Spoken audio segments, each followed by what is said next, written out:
And the other thing is, if you're not currently getting emails from me and you would like to, you can also add your email to the chat room, and I will be sure and add you to the list. So welcome, everybody. Happy Veterans Day. Not the best weather outside, but that's okay because we're all right here. So we don't need good weather for this. I'm really excited today to have Todd Hendley with us. I'm not even sure, maybe a year we've been knowing each other, but he has a strong interest and passion for the trauma-informed movement. And he's also willing to share some of his own personal story with us. So I'm excited about that. So Todd, I'll ask you to share with us what you want us to know about your roles in the community. Okay. And then as we go along, I'm gonna ask you to talk about the factors that led to your resilience and what were your positive, consistent, caring relationships and how you promote your own wellness. But I'll come back to those so you don't have to remember all that. Let's just start off by welcoming you. Thank you for making time for us today and share with us what you'd like us to know about your roles in the community. Absolutely. Yeah, thank you so much, Denise, for having me.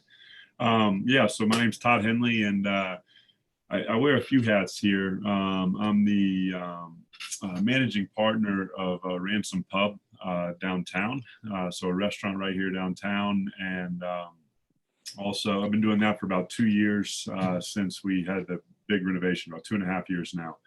My brother and I are the primary owners, and then I run the place. Then I'm also, I do work with part-time with Wine to Water. That actually just started recently back in March when the pandemic hit. There was, as everybody knows, the nation shut down. But on March 17th is when North Carolina, the governor put a big stop on everything. And so we had a bunch of friends that were all out of work right down here. Right downtown, right around us with the service industry. So we started a food box program out of Ransom, and then Wine to Water helped pick it up to where we were just giving out food boxes to the community. And it started with just local service workers. And then as they started going back to work, then just everybody in the community had access to this food. And it was just, no questions asked. If you need it, then you come get it. And now to date, we've done about 160,000 meals since March. And now we've pivoted a little bit, and where this program has turned into, now we're doing a little bit more with disaster relief, which we haven't done, and we're taking an exciting towards education, which is going to be pretty fun. So yeah, I do that with Wine to Water, and then I also work with I'm on the board with the Boone Area Chamber of Commerce. Those are the hats that I wear here in Boone, and with my wife and I have been here for about 3 years now. We were down in Greenville, South Carolina. We lived abroad in Australia when we first got married, and then we came back and we're in Greenville, South Carolina. And then we moved up here full time with our 2 little boys. I've got a 5-year-old and a 3-year-old, Judah and Orson. And they're just wide open and wild. And we live on a little creek in the woods, and we've been up here for about 3 years now. So that's what I do here. That's a lot of roles and responsibilities. I'm sure there's things that you do as well that you haven't even mentioned. So thank you for sharing that. One of the things I'm most excited about is that we have a lot of service providers come do Wednesday conversations with us, but haven't had as many people who are willing to talk about their history of trauma. And so I know that that's a passion of yours, and so that you're going to share with us what you want us to know about your history. And we call them adverse childhood experiences, but I was just having a conversation this morning with somebody who said, it's bigger than the original 10, that there's a lot of adversity and trauma that comes even beyond that. So I muted myself for a second. So if you'll just share with us whatever it is you want us to know about some of your history. We're going to talk about some of the trauma and adversity first, and then we'll talk about some of the things that helped you kind of lessen the impacts of those things. Absolutely. And just kind of as a precursor, some of this stuff for anybody that does have a background of trauma, it could be triggering. And so just want you to be aware of that on the front end. And, you know, if you need to, you know, kind of mute the computer screen, you know, walk away, or, you know, just to hop off, I mean, that is completely okay. I've had to do that in multiple scenarios over the years. So it's, you know, so just wanted to kind of leap with that. So yeah, and bear with me. I do like telling this story, but at times it still is, it's not the easiest thing to do. But I came from an incredible family, like, and like my just have on both sides of with my parents and their parents. I mean, there's just a really good heritage and lineage of just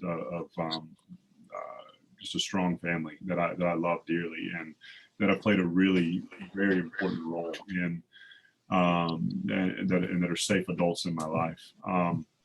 But just because you come from a great background, that, you know, and when people see you on the exterior, things may seem like it's all okay. It doesn't mean that those people don't come from trauma too. You don't have to, you know, be the child in the classroom that's always in trouble and is being disciplined all the time to come from drama. You don't have to be a homeless person under a bridge that just had a really hard life, that, you know, is now down and out through addiction, that has come from trauma. Trauma comes wearing many masks. And some of them look very normal, some of them look not so normal, but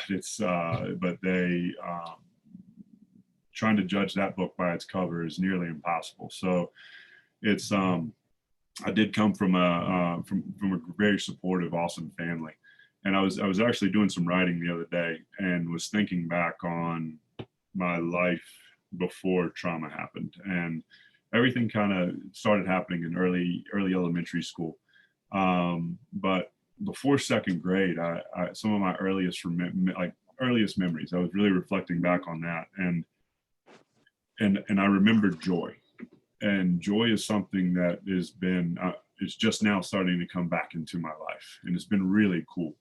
And I can think back to these really cool memories. I mean, they're very simple memories, but, like, you know, sitting in circle in elementary school, where, like, you know, and never being able to, you know, sit down and getting disciplined because I was always up and wild and crazy, or, like, the most embarrassing thing in the world would be to, like, you know, just if you happen to let out a poot in circle time in the middle of school, or, like, you know, the first time I had to go home and talk to my mom because a girl threw dirt in my face, but my mom told me that meant she liked me. So, like, whoa, I had my first girlfriend on the playground. Like, there's these really cool memories that I have from, you know, early childhood, and I can think back, and the only emotion that comes with those is joy.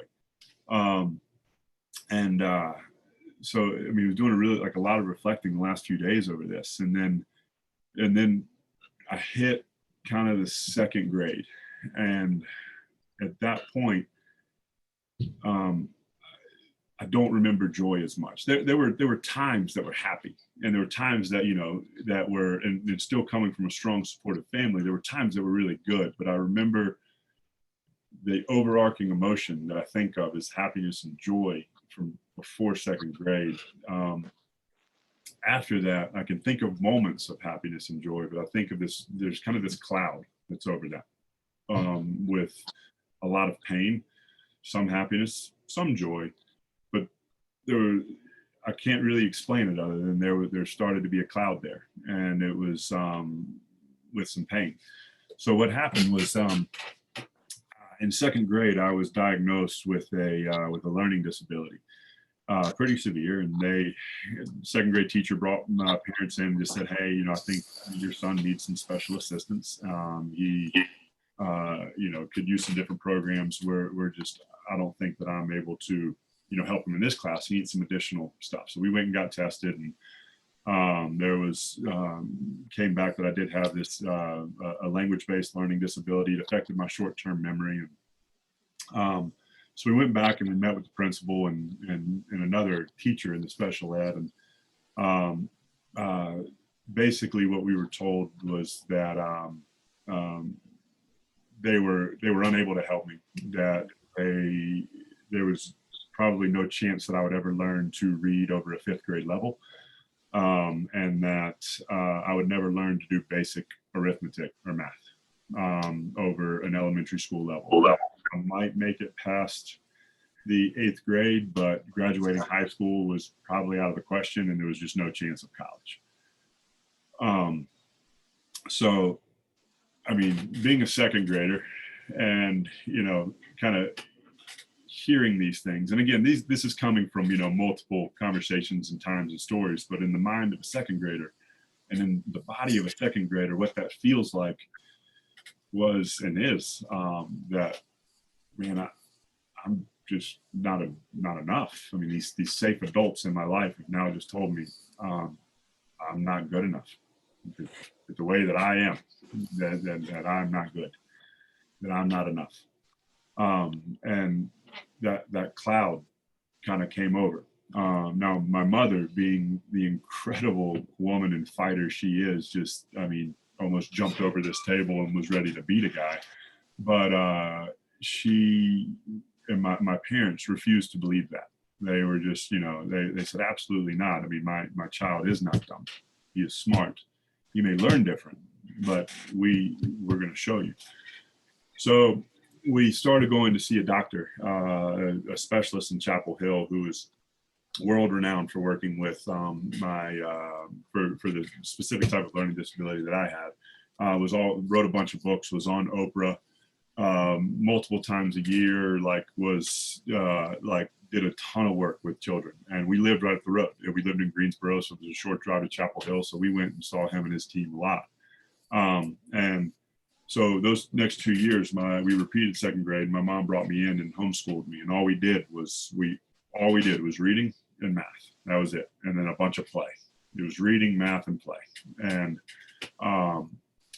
after 2 years of being homeschooled, we went back to the same place, the same teachers, and we retook all these tests and actually tested out. This was now going in 4th grade, having repeated, but we tested out of all of the testing they gave me for 4th grade, tested out of 5th grade, and so it was two years advanced, and so we were able to kind of give a big to the principal and the teachers and all that, and we're like, see, we told you so. But my mindset never changed. Like that belief system, those core beliefs, that were kind of set up, they were entrenched. They had really kind of taken root, and that belief, going through my entire educational career, that I'm just not enough, that I need something extra. If I'm not enough, then I need to get really good at, maybe cheating or, using substances or, something else to help me, because the way that I was created, I'm not enough. So I've got to, so that mindset really got entrenched later on. The cool part was that, moving forward, I ended up being able to play basketball as well. I played professional basketball for about 7 years. And the one thing that this doctor had told us was that if your child needs to become an expert at something, because he's not going to excel in the classroom. He will, he'll be, but he needs to be an expert at something, or else he might grow up to be a very angry adult. So finding something that he can excel in and be an expert at. So we tried everything. I remember my parents got me a drum set, a guitar, a rock collecting kit, and then I played every sport imaginable. And I'm 6'9". I was 6 foot when I was 12. So basketball kind of started, getting, my path was kind of chosen because I could almost touch the rim standing up. So it just made it a little easier. I had an unfair advantage. So I started playing ball, and then after high school, earned a scholarship to go play at Wake Forest, and then finished up my career at UNC Wilmington, but where I was able to actually make the dean's list at Wake Forest, and then go on and graduate from Wilmington. And I remember when I remember on graduation day that it was the coolest thing. We were just, after getting my diploma and coming down the stairs and walking back in this big arena that I played so many games in. We had won conference championships, made NCAA tournaments, made a Sweet 16. The coolest moment I ever had in that arena with 8,000 people in it was never hitting a game-winning shot. It wasn't, it wasn't winning conference titles. It wasn't raising up trophies. It was walking down that aisle and seeing my mom and dad. They were standing up on the rail, and they weren't clapping or screaming. They were just standing there, just beaming with, because they knew the fight that it was. And that was the coolest moment I ever had in that arena. But kind of going back, also simultaneously, I guess simultaneously with all of this, back in second grade, so we went to see this doctor, and life kind of throws us these really weird curveballs that I got to now wrestle with as an adult. The same doctor and the same man that honestly was used for so much good for education. And looking back, I don't know the tools that he was able to give my family and I were so helpful in my educational path that I don't know where they would have come from without him. The same man also inflicted incredible wounds, and there was years of sexual abuse from second grade to fifth grade. So for about a 3-year period, when I would go, there was intermittent and consistent sexual abuse that happened over that time frame. So this child then that and my family didn't, my parents obviously didn't know. They wouldn't have kept going back. And the child in second grade, doctors are safe adults, so these are not things that I openly talk about or discuss, because this thing was told to me over and over again. No, this is normal. This is normal. And so the same child that was then struggling with the identity of, man, I'm not enough, and I'm not good. My mind's not enough. I'm not smart enough. I'm not big enough, strong enough, whatever it is, just not enough. Then also went into hiding, just for survival. That with this abuse over the years, I hid and I ran. And so that cloud, just that in second grade, it was this belief system of,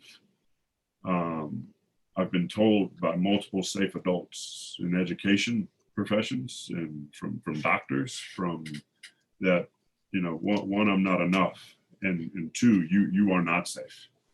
Adults aren't safe. These adults that I was always told were safe, I've got to hide from and run from them. And so there was just, as you can imagine, just walls and walls and walls put up for protection at the time. I mean, that just is a survival mechanism. But and as growing to adulthood, they become more difficult to deal with. So, fast forward, and I'm getting into professional, college, collegiate, and professional sports, and my whole identity was then wrapped up in I have to prove to myself and to the world that I'm enough. So I've got to go be the most successful I can possibly be at sports. I've got to go perform.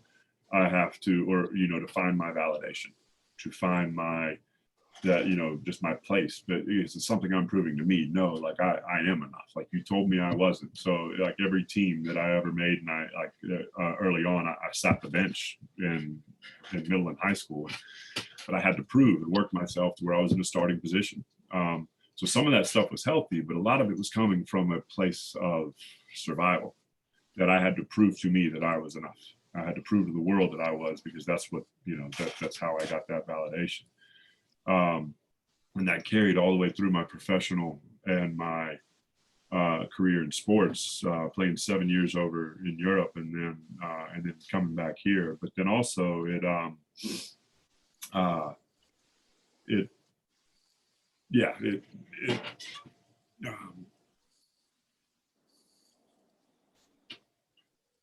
I kept coming up and hitting against this barrier of, even when I proved this, won another championship or held up another trophy, or it was always so empty, because it wasn't enough, because it had nothing to do with what I was doing externally. It had everything to do with this child that was just so broken and hiding within. So in 2013, I got married. My wife and I just celebrated our 7-year anniversary on November 2nd. And we had gotten married. To date, to that point when we had met, I didn't know this at the time. I mean, because all of those memories from childhood I had suppressed. And so I actually saw and actually still went to see this doctor through college. And so like all of those memories have been pushed down so far. And we, when my wife and I got married, right after we got married, we've been married for 1 month. That was the first safe relationship I had had outside of my family. Because I mean, during this time, I mean, with my parents and everybody not knowing, even though it came from very strong and supportive and amazing background, like somewhere in there, they were categorized as non-safe because it happened to me and it didn't, and they were, in the same building. So met my wife, and about a month in, we were driving back. She lives in Oxford, North Carolina. We were driving back from Raleigh one night. We had gone to eat at PF Chang's, and on the way back, I don't know what happened, other than it was just a light switch came on, and everything that I had suppressed about what had happened with the doctor, and what everything with the learning disability, and just all of those years. For some reason in that car, the light switch came on and everything came flooding back. So I remember it was a Walmart parking lot, and I just pulled over and started just weeping. So imagine, I mean, this is like our introduction to marriage. Like, we had only dated, we had, met and dated for about 6 months, and then we got married. And so like, there was not much of getting, and then a month in, I pull over and I'm just uncontrollably weeping in this parking lot, and she's just like, what in the world is going on, like, has no clue. And through the tears, I'm able to just kind of like, this happened.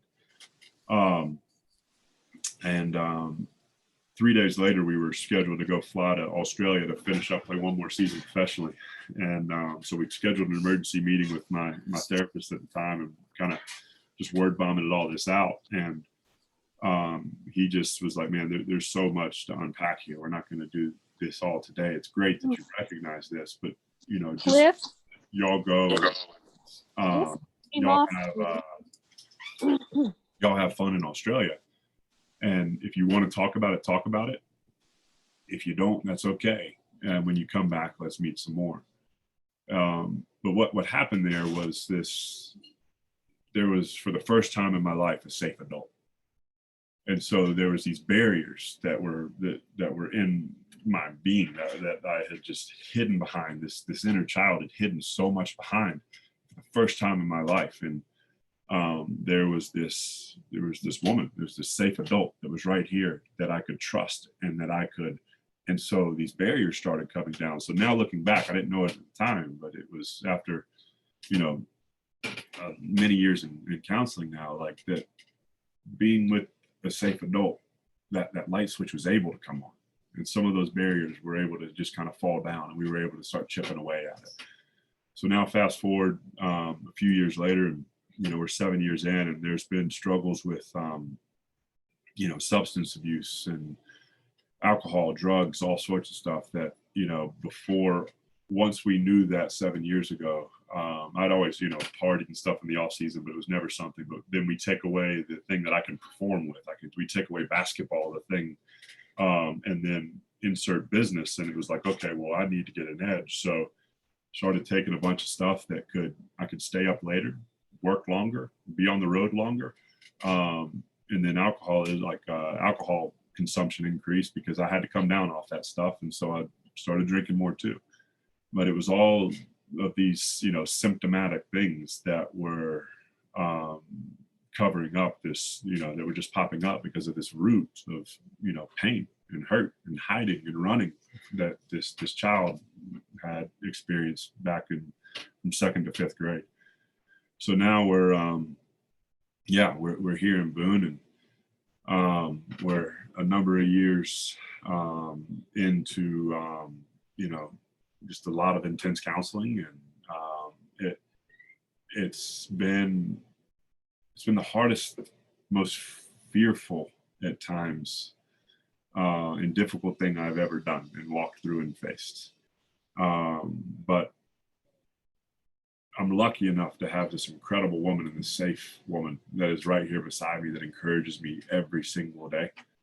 And I've got a support group around me that is just incredible, with family and different, in a few different people. But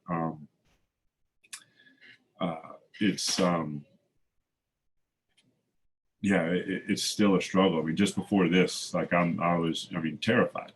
I mean, I would be lying to say I wasn't just, terrified to talk. I mean, it's like that fear and those nerves and all this don't go away. And it's kind of like, I don't know if you've ever seen the movie A Beautiful Mind, but at the end of the movie where you kind of see, he's got his other personalities are kind of right there still in the room, always present. Like, it's kind of, I feel that way sometimes, to where, like, for the very first time and it was just this past weekend, not the first time, but in a long time, my wife and I were just belly laughing on our anniversary. We had to, it was not like we were supposed to go on a trip. The trip got canceled because my little brother ended up, he got married unexpectedly. We had no idea he was getting married. So we had 6 days notice. So we all hopped in a car, we canceled everything. So for our anniversary, we went down to Greenville, South Carolina. It was an awesome ceremony. We came back, we dropped the kids off. It was chaos.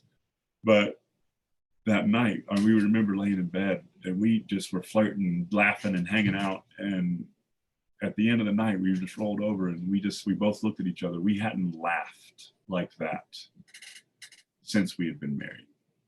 We hadn't belly laughed, like where it was just our sides were hurting over something. It was like my breath stunk or something. It was something stupid. Like, but we were just laughing. And she said, this is the best anniversary I've ever had.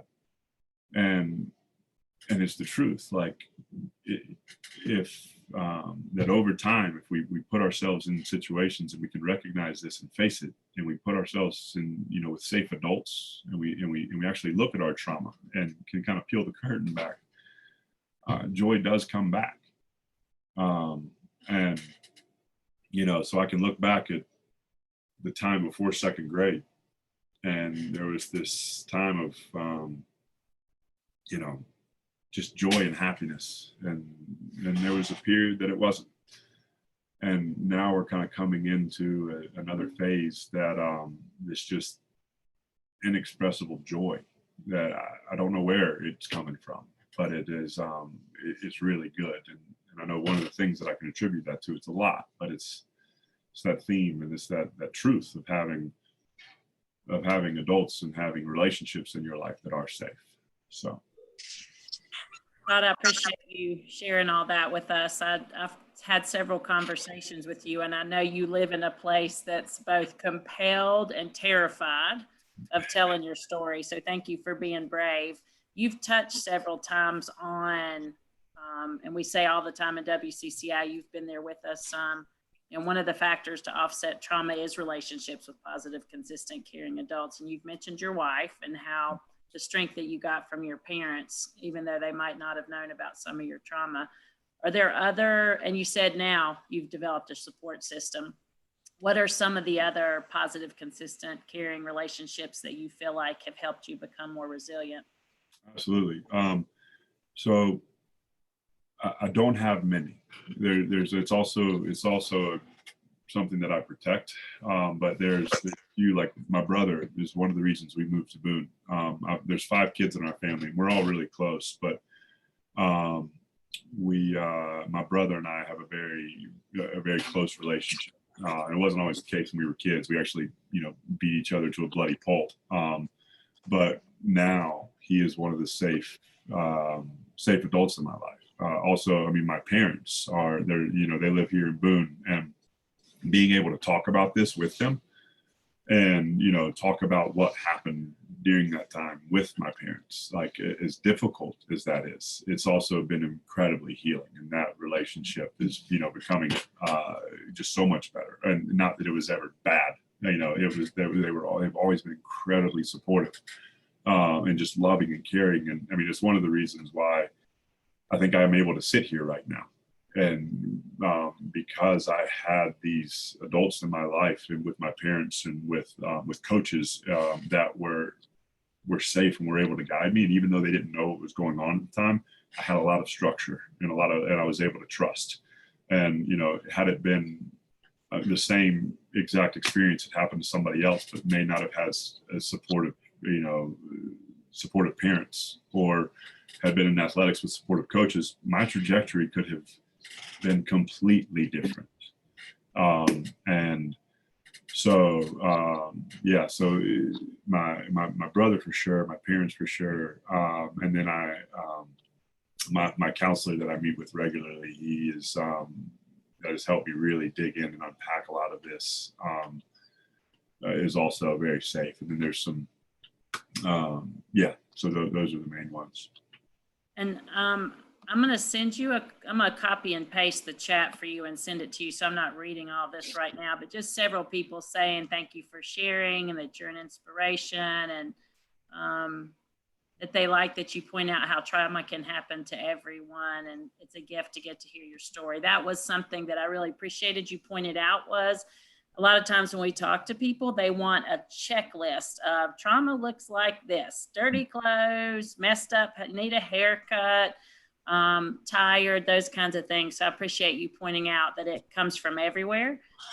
It can look like anything. So thanks for that. And also, before I forget, I wrote this down the other day when we were talking, and I don't want to forget to mention it before we move on to the next thing. And that is, you and I were talking, and you said, the thing about people from trauma is that they think they have no value and have nothing to bring to the table. And actually, what I want everybody to know is that because of what you went through and survived, you bring more to the table. And that's a message I have to get out there. So I just want to make sure we didn't forget to touch on that. I don't know if you want to say more about that. No, I mean, you hit it. I believe that about myself. And to be completely honest, I still believe that about myself. Sometimes days on end, every day. And it's something that I have to fight against, that core lie that I'm not enough and there's no value add that I can bring to this world. That is something that every single day I have to fight against. But I know it's not the truth. Like I know that is just a lie, and it's a barrier, and it's a wall that I'm having to work through. It may never work through. But trying to fill in everything around me and work those other muscles of truth out that are like, no, trauma here, and everything that has gone on and the symptoms that came from that with substance abuse and everything else. Like, no, these things are a gift, and for the longest time, and still now, there's times that is very difficult for me to say that these things that happened to this child, I would not wish that upon anyone. But having been through it and survived it, and looking back on it now, I wouldn't trade it, because there's so much more that myself and anybody that has gone through any type of trauma. It doesn't have to be, you don't have to be a 9 on the aces. It could, to qualify here. It's just any type of adverse childhood experience. You have so much more to bring to the table because of the empathy, the self-awareness, the just being able to sit down and relate and just say, yeah, I've been through that. Like, it's maybe not your exact experience, but it transcends so much. I mean, and just one-on-one relationships, business, just life in general. It's I can look at it now and honestly say it's a gift that I wouldn't change. Thank you for sharing that. We've talked in some of these Wednesday conversations, someone asked one day, if I am dealing with somebody who's been through trauma or trying to be a help for them, what we keep hearing over and over again is being fully present, not necessarily trying to fix things in the moment. And I kind of hear threads of that in what you're saying, and that, it's not necessarily that these safe adults are even doing anything for you necessarily, but just that they are able to sit with your story and hear that your feelings and validate your worth. And so would you agree that that's an important part, is to be able to sit present with people's story? Absolutely. So it's, I'm really, really lucky to have such an incredible wife. Like my wife, she is, she, I've put her through the ringer with a lot of what I, again, all these things being symptomatic of another, core problem with, being married to someone that is struggling with substance abuse, or and not having no idea where that comes from. Just, hey, and being on the road as much as I was with work, and unnecessarily, really. I mean, because of just that performance mindset. And I have put that woman through the ringer, but she is my biggest inspiration and encouragement. And one of the biggest things is that I'm able to just use her as a sounding board. And I have that in multiple areas. I'm able to, safely speak to my wife and talk to her about all of this stuff that I'm processing, and these walls that are just coming down, like just at insane rates. But and then also a professional counselor. And I'm learning that there are some things that probably need to be handled more with a counselor, and then other things to protect that relationship that I maybe not need to hide from her, but also things that I can that I need to protect on that.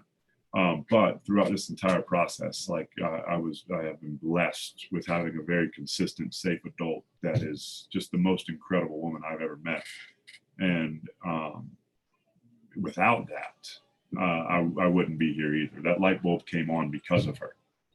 And so because of that safe relationship.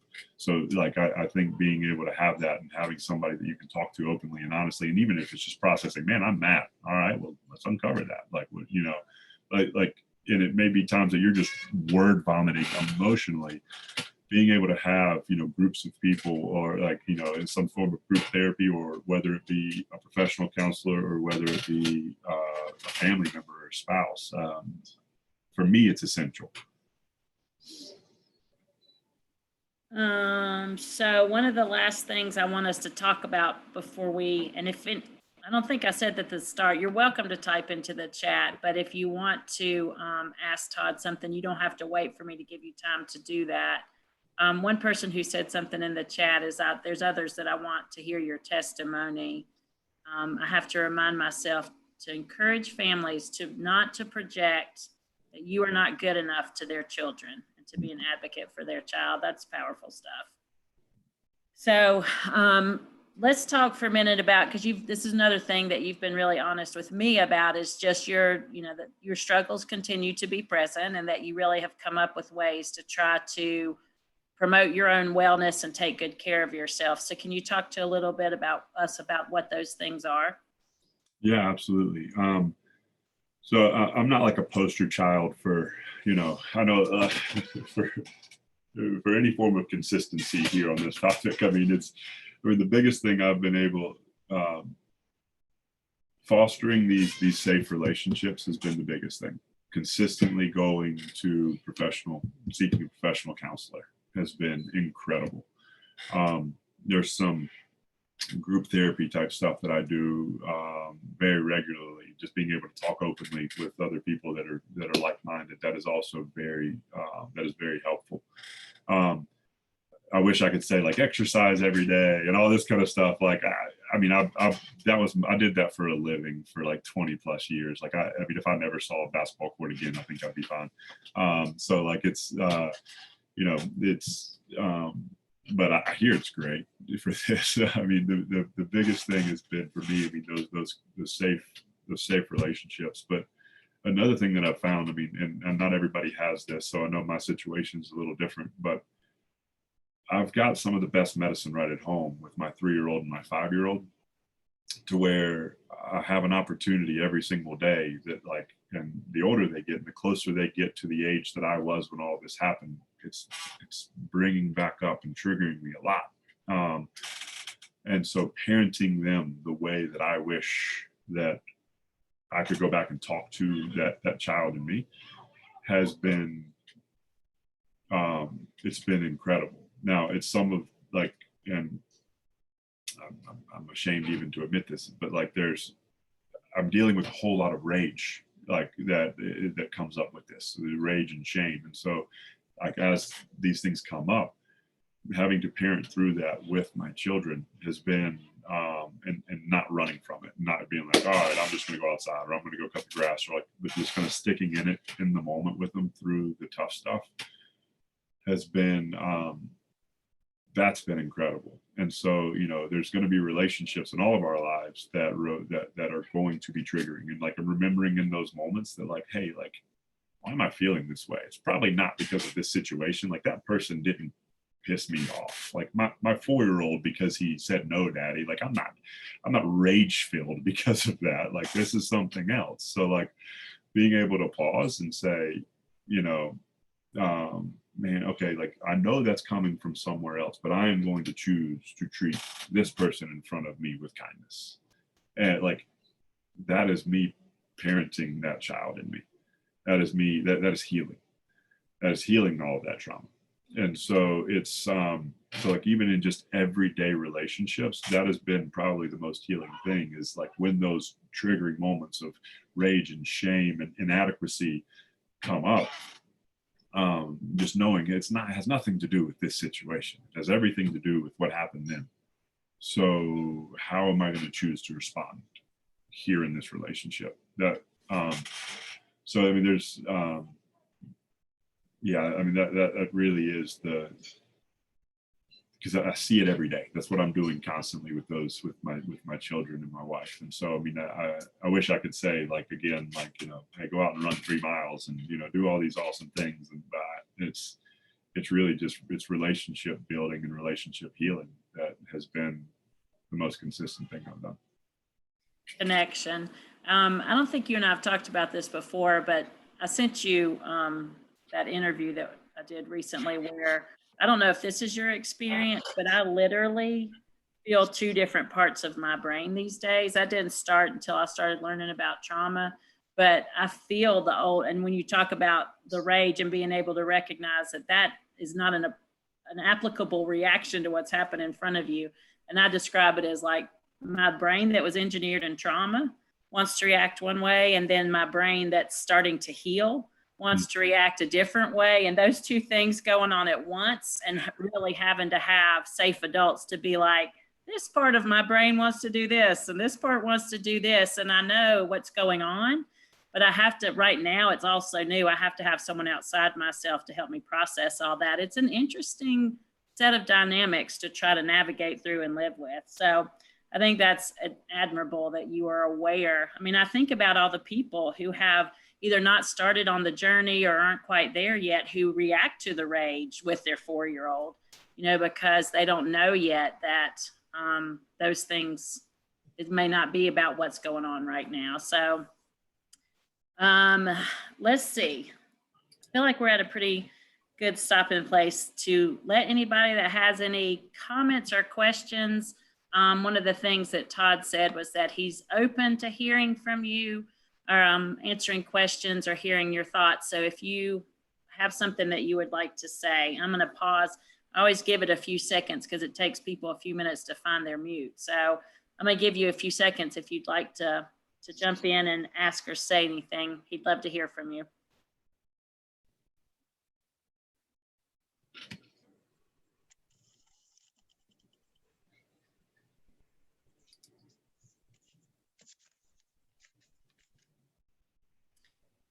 So I'll keep talking and we'll keep an eye on the chat. You and I have had so many good conversations about trauma and recovery and moving forward. I'm trying to think of the thing I want to bring out the most before we let you go. And I think that is one of the things that I'm wondering what your thoughts are on is if there's someone listening who maybe is just starting this journey or just trying to figure out first steps, do you have any ideas about what might be helpful to them as they're starting to think about their own trauma history? I sprung that one on you. Yeah, I mean, it's I can speak for me and what was helpful for me. I know that everybody's path in this is completely different, but I had to get to a point where I wanted help. I mean, because there's so like my whole life, all I knew was like just this how to create chaos around me. When things got too good, I had to go create chaos over here, and that was comfortable. So like the circumstances and situations in my life had to hit a bottom. But when it did, like when I was at that point of like I really want help here, and like I'm starting to go down that path. I mean, the first thing that I did was to reach out to a professional. Because I can have as many safe adults as I want in my life. But being able to unpack this with somebody that is a safe professional, and this is what they do for a living, that it can really help me walk through just everything, just with this and the family history. And that was the biggest first step for me. I mean, that like without that, there's so many factors, and without that, I wouldn't be here. But like I wouldn't be like I could want to get started on this journey all I want. But I mean, you can have a lot of self-awareness and a lot of want to, but then that for me, it needs to be married with professional counsel that can really help knock down some of these barriers and help me recognize, oh, okay, like that's where that's coming from. And then that recognition really helped diffuse all of, those triggered states. And I was able then to move on to another barrier and then another, just keep peeling back the onion. But I would not have been able to do that without professional counsel. And we talk a lot on here about therapy and counseling. And I don't know if this is true for other people, but I've done counseling actually 3 different times and thought I was finished the first 2 times. And then found out, that I needed counseling as a single person. And then I needed it again as a married person. And then I needed it again as a parent, because all of the trauma stuff meant something to me, each time. And so to me, trauma or therapy is one of those things that you may think you're done, and you may be surprised to find out later that you're actually not, or that things come back up that mean something to you differently later on. We've had a couple comments about your connection to your trauma and parenting. When you were talking about that, it reminded me of, it's been so interesting for me to parent my children. One's 16 and one's 21. And each time they would get, you kind of touched on this, each time they would get to a place, an age where I had experienced significant trauma, I was able to look at them and go, look how small they are, and look how young they are, and how much protection they need, and how I did not get that. And it really was able to change, because I had that same not worth anything, not valuable, a lot of guilt and shame about, how much trouble I was as a kid, or, that I was difficult to manage. And so when I look at my children through those various stages, I'm like, oh, wow, how sad that when you were that small and that young, nobody protected you. And so it's, to me, one of the most healing things has been able to watch my children go through all those stages and recognize that children need to be protected. Yeah, no, absolutely. And I saw some of those comments, and we said, choosing to treat my child with kindness, like that is something I am absolutely working on. I am not perfect at by any means. There are times that, there are times that I'm not good at that, and I have to quickly make an amends to that. So it's, I know that, but it's also one thing that's been really helpful. I think some of the most healing parts is like not judging or beating myself up over like if I do snap and like, do yell. it's like, oh, okay, all right, well, I could either choose shame and guilt that I'm comfortable with, and that's my old, kind of patterns, or it's like, okay, no, like let's deal with this one head on and go in and apologize and help create that emotional awareness. Okay, like, I know daddy yelled like this, and I'm sure that made you scared, it made you sad, it made you this. And so being able to apologize through that has also been incredible. But by no means am I perfect in that realm. So, but it's such a gift and such a blessing to be able to walk through all of this with my wife and kids. And when you're talking about that, I keep thinking about bravery and vulnerability. We keep talking about, to be able to recognize trauma and heal from trauma, you have to be incredibly brave, which is another strength that you bring to whatever table you come to sit with. And to be vulnerable, I know for years and years and years, I have started talking about, and you and I talked about, my warrior identity, and how just recently, in the past few weeks, I've been like, oh, wow, I might not have been born with that. Like, I just always thought that was who I was, but maybe that was created from living in trauma and chaos.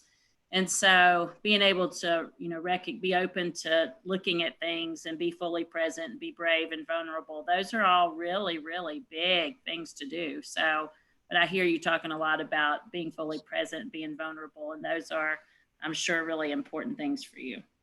Absolutely. So a few other chats. Like I said, I'll copy and paste these for you, but thank you for your honesty, rejecting stigma, muscles of truth. They like that. Sharing how your healing and wellness are supported by safe relationships and with therapists. So just a reminder, as we're starting to think about wrapping up, if you have not yet, if you put your name in the chat, and if you're not getting emails from us, to do that. And then I'm going to give y'all one more chance to either ask Todd a question or say something before we let him go. So I'll be quiet for a few seconds while we do that, in case somebody wants to do that.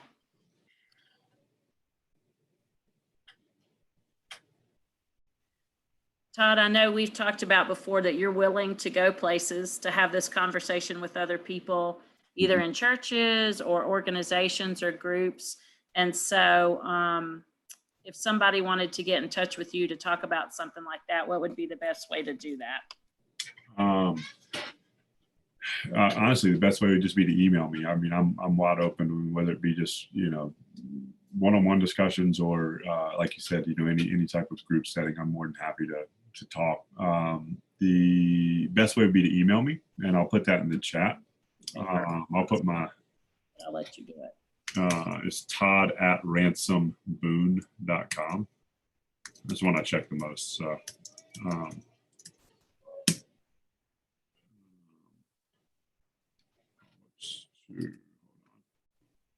I'm not going to try to talk to you while you're typing. I personally can't do both at one time. Yeah. All right.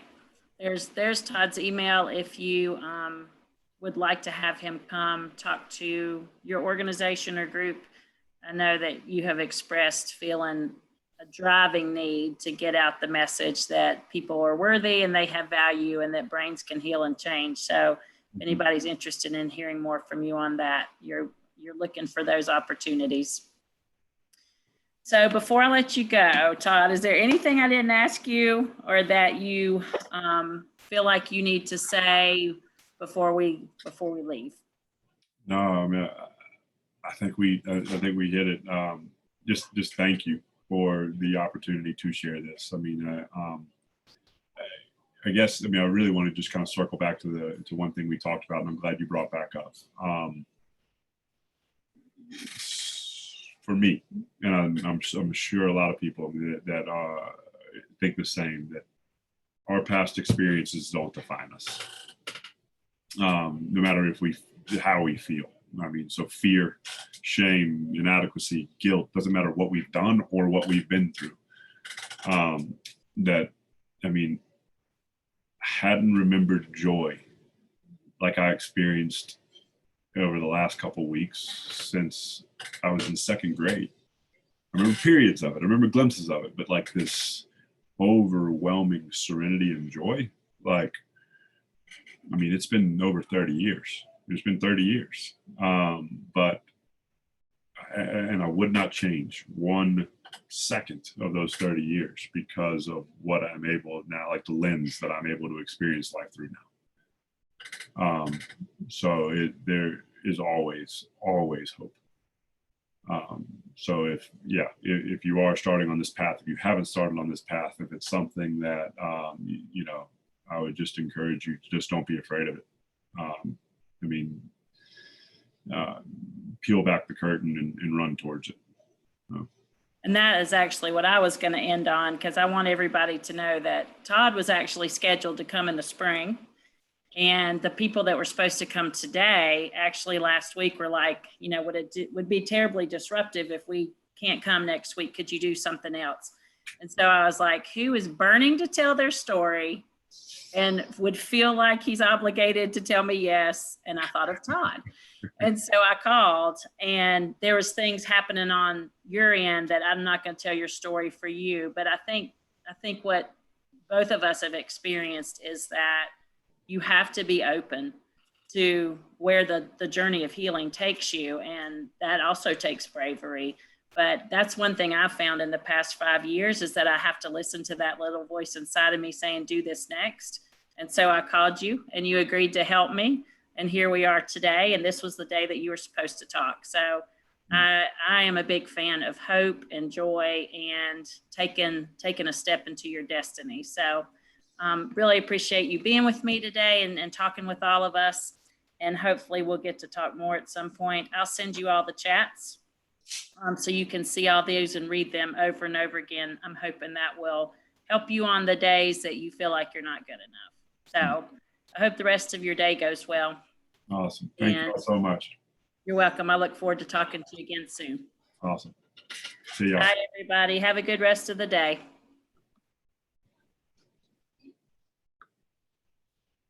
Bye. Thank you so much for sharing your story.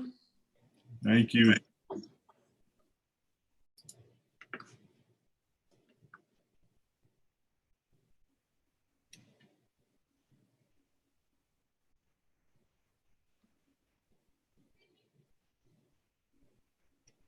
I'm gonna hop off, Denise. Okay. I'll call you here in a few minutes. That sounds good. I'm gonna stop this recording and copy this chat, and then you're welcome to call. All right. Okay, see you soon.